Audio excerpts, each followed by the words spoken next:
नहीं बदला जाए। मैं इमाम गजाली लोक जनशक्ति पार्टी राव मिलाद इस बिल के खिलाफ है। बहुत बहुत शुक्रिया गजाली साहब।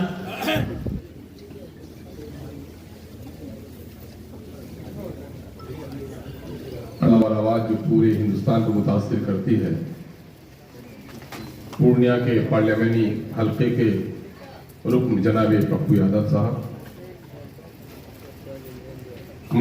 इसके मुज़बिरात से हम सब वाकिफ होंगे।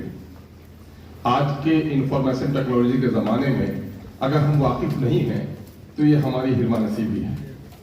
पार्टी ने वक्फ के सिलसिले में बिल पास किया और पूरे देश के मुसलमान जो है पहली बार वक्फ को लेकर जागरूक हो रहे हैं, आप क्या कहेंगे इस पर? देखिए, बीजेपी की पूरी हुकूमत ही मुस्लिम दुश्मनी पर मुनहसिर है। इन्होंने हमेशा मुसलमानों के खून से अपने तख्त व ताज को सजाया है। बाबरी मस्जिद का इन्हदाम और गोधरा का कत्लेआम, ये दोनों इनके लिए माविन साबित हुआ है। और जब जब इनके मकबूलियत घटती जाती है, मुसलमानों को परेशान करने के नए बहाने तराशते रहते हैं। मुसलमानों के घरों को बुलडोजर से उड़ा देना, तलाक बिल, NRC, दफ़ा 370, ये सारी चीज़ें इस जुमरे में शामिल हैं। इस वक्त बीजेपी तलाश कर रही है कि ऐसी कौन सी बात फैलाई जाए जिससे हमारी मकबूलियत बढ़े और नफरत फैलाने वाले और फ़िरका परस्तों को मुत्तहिद कर सकें। उसने फिर से तुरुप का पत्ता खेला है। मैं समझता हूँ बाबरी मस्जिद, गोधरा का जो गम हमको है, उससे कहीं शदीद गम औकाफ के तबाह बर्बाद होने का है। वक्फ तरमीमी बिल 2024 मुसलमानों के दस्तूरी और आइनी हक पर एक कारी ज़र्ब है और इसको किसी वक्त भी, ये किसी हालत में भी मुस्लिम मिल्लत बर्दाश्त करने के लिए तैयार नहीं है। ये मामूली चीज़ नहीं है। हम अपने माल के लिए जान लड़ा देते हैं, कैद व बंद की मुशक्क़तें बर्दाश्त करते हैं, लेकिन हमारा ईमान है कि अल्लाह के फरमान और नबी की शान के लिए हम अपनी गर्दन कटाने के लिए तैयार रहते हैं। वक्फ की जो इमलाक है वो फ़ी सबीलिल्लाह है और अल्लाह के इमलाक पर कोई नाजायज़ कब्ज़ा करेगा उसके लिए आखिरी लड़ाई मुसलमान लड़ेगा। और मैं समझता हूँ इसके लिए दूसरे जो सेकुलर लोग हैं वो भी हमारा साथ देंगे। इस वक्त इस कानून की मुखालफत करने के लिए जो लोग भी आएँ उनकी मदद करनी चाहिए। हमारी ये गुजारिश होगी कौमी सतह पर कि जो लोग भी वक्त तरमीमी बिल 2024 की मुखालफत कर रहे हों वो अपने सफ़ों में इत्तेहाद पैदा करें। और मौजूदा वक्त अगर ये बिल की वापसी हुकूमत नहीं करती है तो शायद मुसलमानों के लिए कड़ों और मोड़ों का फैसला करना चाहिए और पूरे देश भर के जो मुंतखब इदारे हैं उसमें जितने भी मुसलमानों की शमूलियत है और मुसलमानों के जो हमनवा होना चाहते हैं, जो दस्तूर और आइन को बचाना चाहते हैं, पार्लियामेंट से लेकर पंचायत तक तमाम तर मुस्लिम नुमाइंदगान और हमनवा नुमाइंदगान तय कर लें कि अगर ये बिल की वापसी नहीं हुई तो मुत्तहदा तौर पर हम हुकूमत के ऐवानों से रिजाइन। लोग ये भी कह रहे हैं कि नीतीश कुमार चाहते तो ये बिल पास नहीं होता। भाई, दामन पे न कोई छीट न खंजर पे कोई दाग है, तुम कत्ल करो हो कि करामात करो हो। कलीम आजिज साहब ने तो नीतीश जी जैसे लोगों के लिए बात कही है। दफ़ा 370 का मामला हो, तलाक बिल हो, NRC हो, कितनी चालाकी से बात कर रहे हैं, है ना। तो फिर इसी तरह उनके झांसे में लोग आ रहे हैं।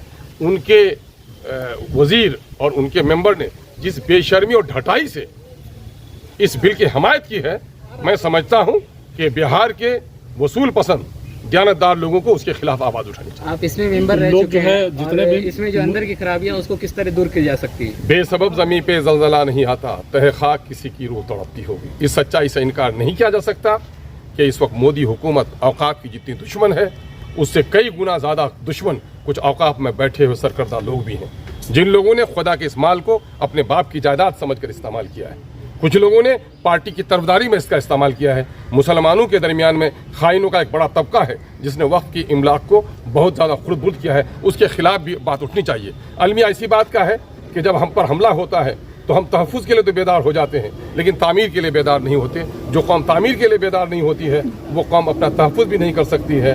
शेर के तस्वीर को बच्चा फाड़ देता है और बिल्ली से डर जाता है। ये कौम इस वक्त अपने इस रूह से कहीं ना कहीं दूर हट चुकी है। तो तमाम मिली तंजीमें नीतीश कुमार से मुलाकात करने की एक होड़ मची हुई है। जब भाई, अब मैं ये समझता हूँ, अब मैं हमारी मिली तंजीमों का हम उनके इज़्ज़त वक़ार का हम ख्याल रखते हैं, उस पर कुछ नहीं कहना चाहते हैं। लेकिन जिस तरह से कहा जाता है कि उलमाए हक़ भी होते हैं, उलमाए सू भी होते हैं, तो कुछ मिली तंजीमें हमारी खैरख्वाह भी होती हैं और कुछ अपने ज़ाती मफाद के लिए इब्नुल वक्ती का भी फरीज़ अंजाम देते हैं। क्या आपको लगता है कि ये मामला सिर्फ वक्फ की संपत्ति का नहीं है बल्कि ये खतरा कब्रिस्तान और मस्जिदों पर? यकीनन वक्फ की इमलाक का मतलब ये है, कब्रिस्तान, खानकाहें, मदरसे, मसाजिद, ये हमारी औकाफ की इमलाक है। कल हमें इन मस्जिदों के बारे में सबूत देना पड़ेगा। अब तक सरकार के खाते में है लिखा हुआ, उसके नक्शे में है कब्रिस्तान की वो, और कल हमसे कलेक्टर मांगेगा कि उसके बारे में दस्तावेज लाइए, वरना नहीं तो हम लाल कार्ड बनाते हैं उसका। मुश्किल हो जाएगा अपने मुर्दों को दफनाना भी, अपनी मस्जिदों को आबाद रखना, अपने मदरसों को आबाद रखना। इसलिए तो मैं कह रहा हूँ ये कड़ों और मड़ों का मामला है कि अगर इस वक्त लोगों ने होश के नाखून न लिए तो मैं समझता हूँ कि फिर आने वाली नस्लों का बड़ा नुकसान होगा।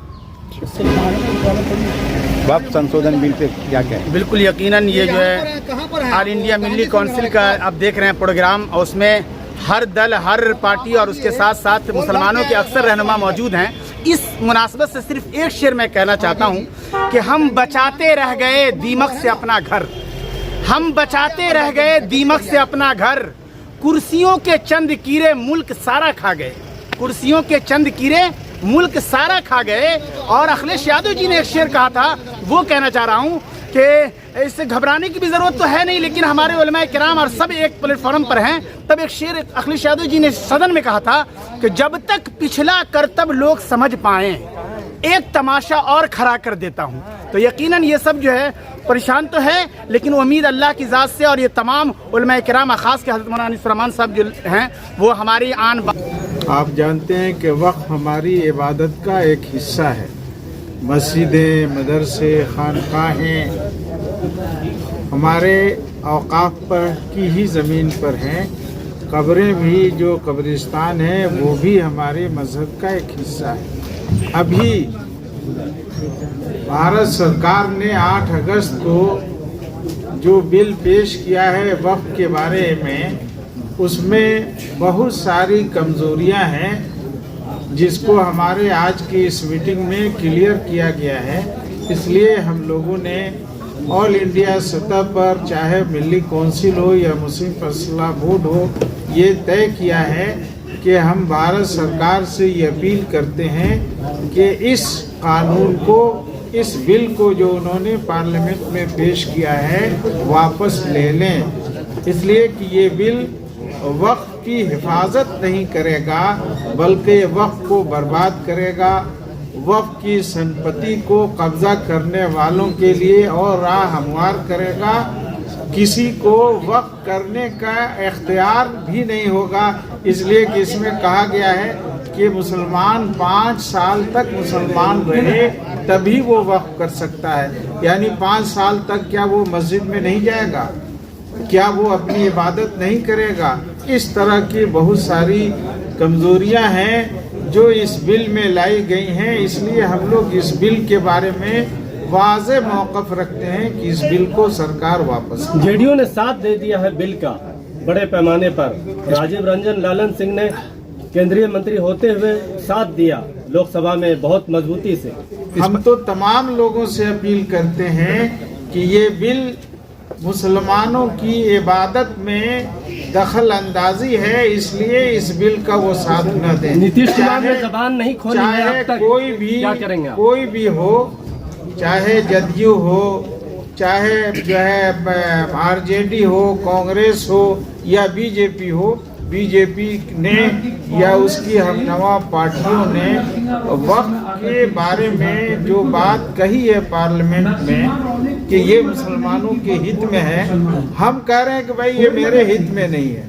आप हमको कह रहे हैं कि 5 साल तक आप वक्फ नहीं कर सकते हैं, यानी आप नमाज नहीं पढ़ सकते हैं, उसके बाद आप बोलिएगा आप अपनी मस्जिद में नहीं जा सकते हैं। तो ये सीधा जो है शरीयत में और मजहब पर चलने से रोकना है। इस बिल में 103 जगह उन्होंने तरमीम की है, जिसमें 50 जगह ऐसी हैं जो हमारे वक्फ की संपत्ति को हड़पने का रास्ता हमवार करती हैं। ये हम लोगों का नीतीश कुमार जबान नहीं खोल रहे इस मामले पर, ये आप क्या नीतीश करेंगे? कुमार से पूछिएगा, हम तो तमाम लोगों से ये बात। आप लोग मिले हैं क्या इस मामले पर? हाँ, ये वक्फ का ये कॉन्फ्रेंस इस बात के लिए नहीं है कि किसने क्या कहा। मिलेंगे आगे, क्या मिलेंगे? हम तो सबसे, बल्कि हमने तो ये तय किया है कि ये तहरीक जो है हमारी जारी रहेगी और आज हम अपील भी कर रहे हैं कि तमाम अजला से आए हुए नुमाइंदे अपने अपने यहाँ इस तरह की कॉन्फ्रेंस मुनक्किद करेंगे